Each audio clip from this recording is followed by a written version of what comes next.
nobody really talks about how a comfortable environment can sometimes keep you stuck. Welcome to Becoming, a series about things I'm learning while trying to build a life that actually feels like mine. So I'm moving out of my 350 square foot studio apartment into my first one-bedroom apartment. And in essence, nothing was really wrong with my studio, but the space didn't really reflect who I was becoming and where I was trying to go.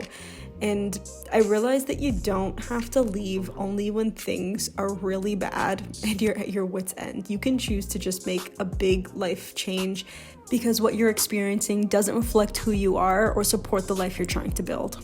And what I really needed to do was to ask myself if the life I was living was one that I was proud of. So I've started this practice of checking in with myself and asking questions like, does this space or this practice or this thing or this person still reflect who I am and where I'm trying to go?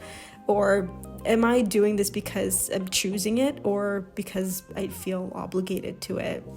Or if I was starting fresh today, clean slate, would I still choose this again?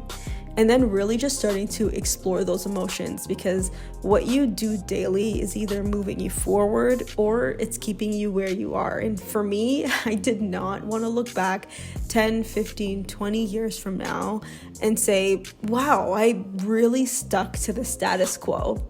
I wanted to look back and say, wow, I'm so proud of the decisions that I've made and the impact that I've made and the person I've become because of it.